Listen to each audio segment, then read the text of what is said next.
Yamaha doesn't advertise this. Some FJR1300 model years are legitimate 150,000-mile machines that riders refuse to sell. Bikes that quietly rack up the miles without drama and turn owners into lifelong believers. Other years carry issues that don't show up on a test ride. But you can turn a bulletproof sport tourer into a frustrating and expensive experience. After digging through recall history, generational changes, long-term owner patterns, and mechanic reports, I'm going to show you the Yamaha FJR1300 versions to avoid, and those that have truly stood the test of time. Please watch until the end, because the number one FJR on this list is the most reliable version you can buy right now, but also the one most riders overlook. Also, a version from one of the higher risk years still sells extremely well today as if no one ever talked about its problems. Let's start with the FJR1300 years to avoid. Number 4. 2003 FJR1300.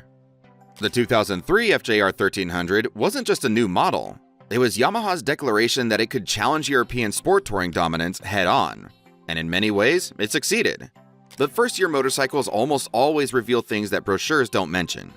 The 2003 FJR1300 marked the first US production year of the platform. While the engine itself proved strong, early owners quickly discovered a refinement gap that Yamaha would spend years correcting. The most talked about issue was heat, not minor warmth. Significant engine heat directed toward the rider's legs, especially in traffic and hot climates. The inline-4 engine was tightly packaged behind large fairings, and airflow management simply wasn't fully sorted in this first production year. Long summer rides could become uncomfortable quickly, and sustained heat exposure accelerates wear on surrounding components. Wiring, connectors, sensors. Everything lives in a hotter environment. Then there's the valve guide issue, commonly referred to in owner circles as the ticker. It did not affect every bike, but when it happened, it was not minor. Excessive valve guide wear created a ticking noise that could require significant engine work to correct. Repairs, when necessary, were not inexpensive. Fueling was also abrupt compared to later refinements. Early throttle mapping could feel snatchy at low speeds, especially in tight maneuvering situations. None of this makes the 2003 FJR1300 a bad motorcycle. It makes it a first-year motorcycle. First-year production always carries exposure. Manufacturing tolerances get refined. Heat shielding gets improved. ECU mapping gets softened. Small weaknesses get corrected quietly over time. Buy a 2003 with full service history and documented updates, and it can run for years. Buy one cheaply without knowing what you're looking at, and you may discover why early adopters sometimes pay for progress. And as we move up this list, the risk window only becomes more interesting. Number 3. 2004 to 2005 FJR1300. By 2004, Yamaha had a year of real-world data behind the FJR1300. The expectation was simple. The first year rough edges would be gone. But refinement doesn't always happen overnight. The 2004 and 2005 FJR1300 models carried over much of the original Gen 1 design, including the same heat management limitations that frustrated many 2003 owners. Yamaha made incremental adjustments, but for riders in warmer climates or heavy traffic, engine heat remained a real-world complaint. On a sport touring motorcycle designed for distance, sustained rider discomfort isn't just an annoyance, it affects long-haul usability. Then there's the continued ticker concern. Again, this did not impact the majority of bikes, but the issue was documented enough that it became part of FJR ownership discussions. Valve guide wear leading to a ticking noise meant potential top-end work, and while Yamaha addressed affected units under warranty at the time, today's used buyers don't automatically inherit that protection. Fueling characteristics also remain sharper than later revisions.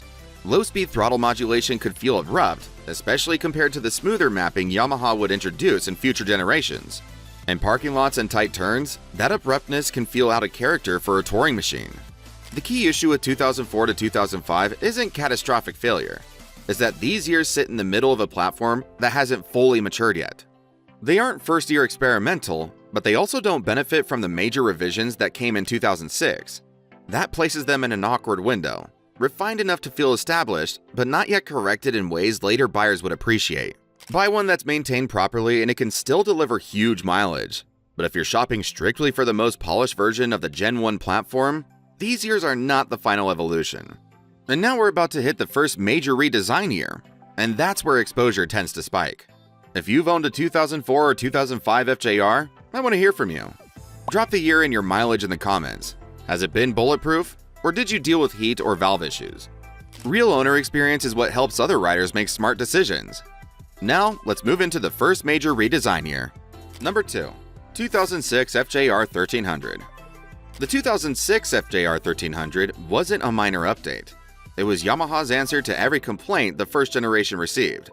New bodywork, revised airflow management, updated frame components, ABS standardization, reworked ergonomics.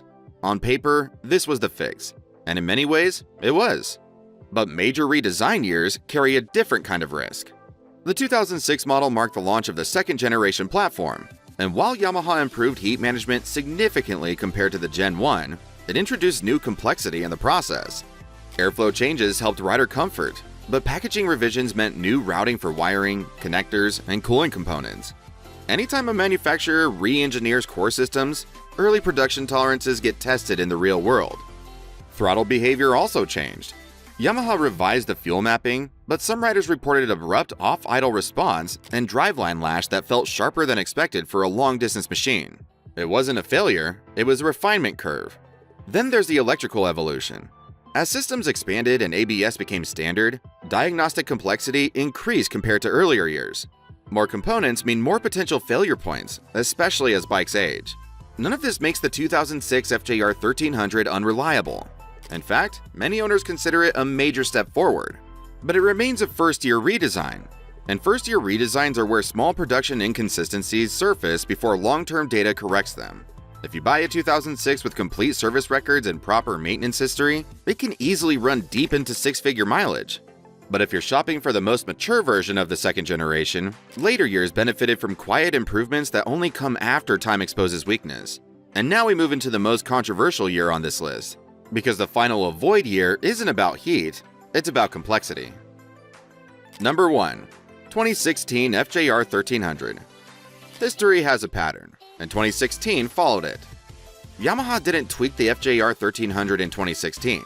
It re-engineered how the rider interacts with the machine. New ride-by-wire throttle, new 6-speed gearbox replacing the long-running 5-speed, slipper clutch, traction control refinements, LED lighting overhaul, updated electronic systems. On paper, it was everything modern sport touring demanded. In practice, it marked the highest complexity jump in FJR's history. Ride-by-wire systems eliminate traditional throttle cables and rely on sensors, actuators, and electronic control units to interpret rider input. When they work properly, they're smooth and precise. When something drifts out of calibration or a sensor fails, diagnosis is no longer mechanical, it's electronic. You're not adjusting cables, you're scanning modules. The 2016 model year also introduced the 6-speed transmission, which required internal changes to engine cases and shifting mechanisms. Early production years of major transmission revisions always carry refinement risk. Most units perform flawlessly, but when issues surface, repairs are not minor adjustments. Then there's the simple reality of aging electronics. As these bikes move into higher mileage territory, electronic components become the most expensive part of ownership. Sensors, control units, and diagnostic labor are not inexpensive, and they aren't backyard fixes. None of this makes the 2016 FJR1300 unreliable. It makes it the first year of the most technologically complex generation the FJR has ever received. First-year electronics transitions always carry exposure. Software gets refined, mapping gets smooth, minor issues get corrected quietly in following years. If you're buying used and want maximum mechanical simplicity, this is not the lowest risk window. Because when modern touring bikes fail, they don't fail small. And now it's time to pivot. Let me show you where the FJR1300 truly earns its outstanding current reputation.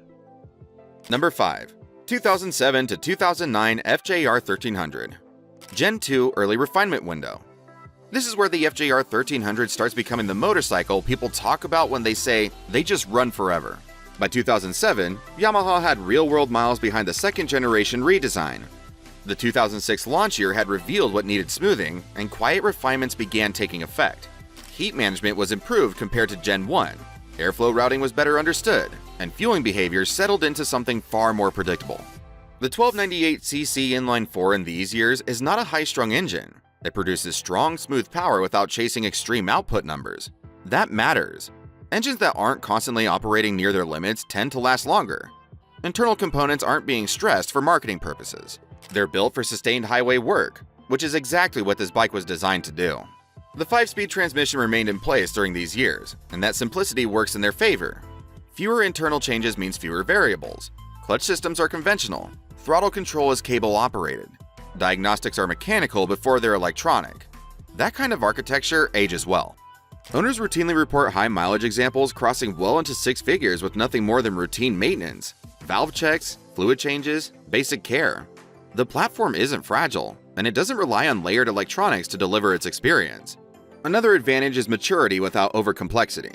You still get fuel injection, ABS, and long-distance comfort, but you avoid the ride-by-wire systems and expanded electronics that came later. It feels modern enough to tour confidently, yet simple enough to service without anxiety. This era represents Yamaha refining its original vision rather than reinventing it. And when manufacturers stop chasing fixes and start polishing what already works, that's when longevity shows up. The next stretch of FJR years builds on that foundation and pushes refinement even further. Number 4. 2010 through 2012 FJR1300.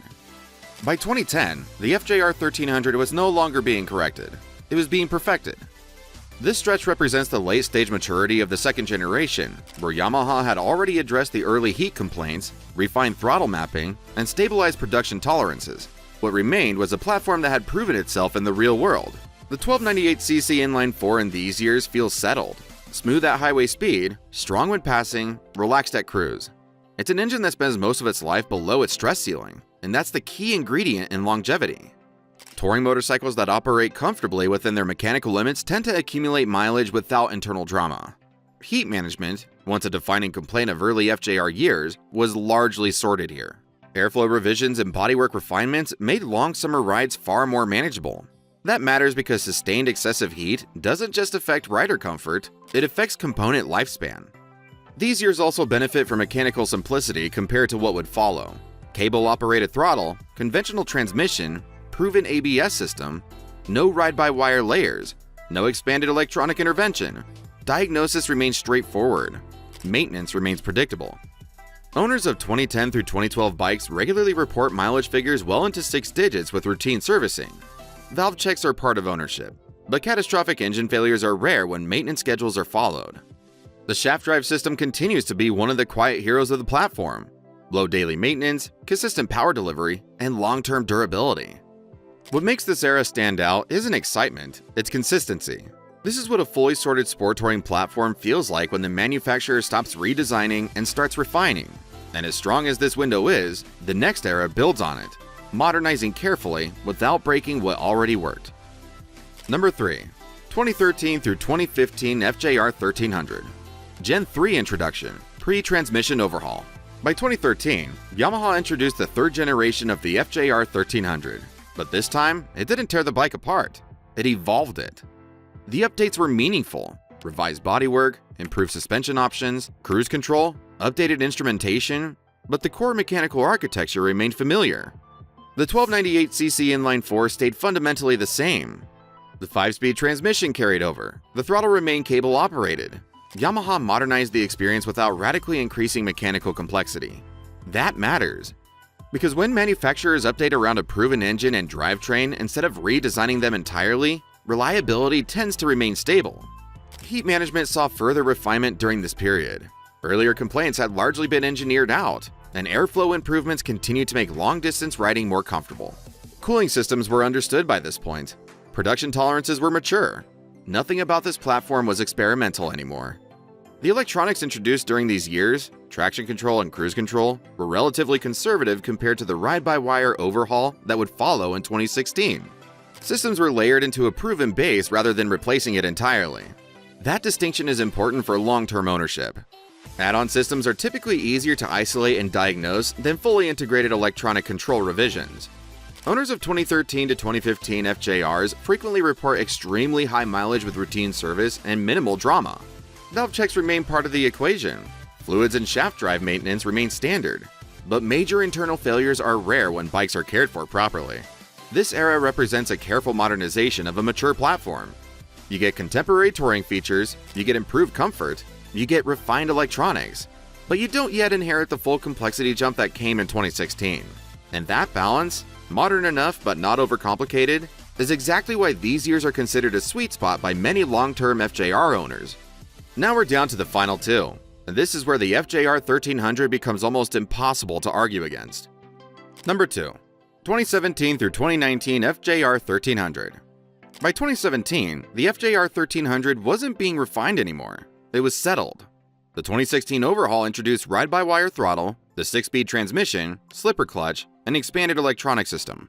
And like most first-year transitions, it carried a degree of uncertainty, but by 2017, the platform had time to stabilize.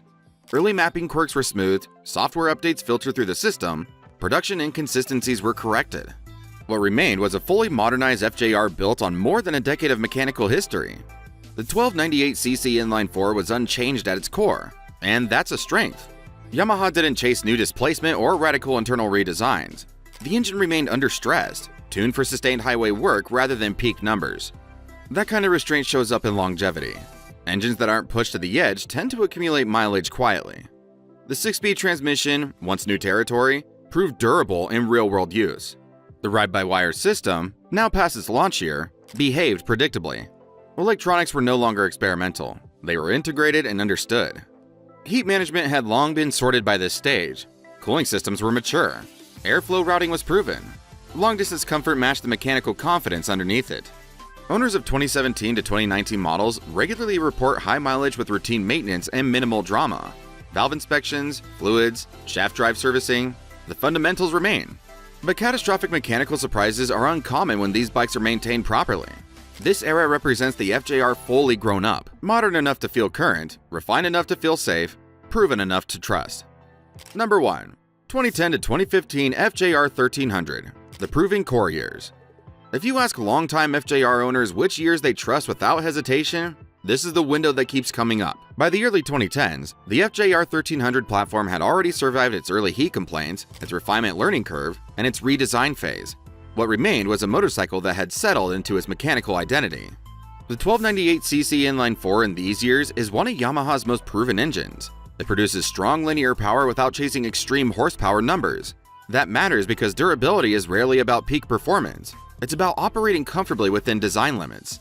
This engine spends most of its life cruising below its stress ceiling, which is exactly why so many of them rack up serious mileage. The 5-speed transmission remains simple and robust. The throttle was still cable-operated. Electronics were present: ABS, traction control in later years, cruise control beginning in 2013, but they were layered onto a stable mechanical base, not replacing it. Heat management had been sorted. Airflow was understood. Cooling systems were mature. Nothing about these bikes felt experimental anymore. Owners regularly report 6-figure mileage with nothing more than routine maintenance. Valve inspections, fluid changes, shaft drive servicing, the fundamentals. Catastrophic failures are rare when the bike is properly maintained, and that consistency is what separates good motorcycles from machines that earn long-term reputations. These years represent balance. Modern enough to tour comfortably across states, simple enough to maintain without anxiety, refined enough to trust without hesitation.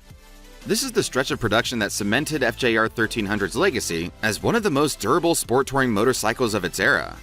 If you want the safest long-term bet in the FJR lineup, this is it. And that's the difference between buying hype and buying history. That's the Yamaha FJR 1300 years to avoid and the years that truly last. This is the difference between buying a machine that will quietly stack miles for a decade and buying someone else's learning curve. Save this video so you can come back to it later. Share it with a rider who's thinking about picking one up, and drop a comment below. If you enjoy videos like this, make sure you subscribe and check out the main channel page for more on other bikes you might be considering. I'll see you in the next one.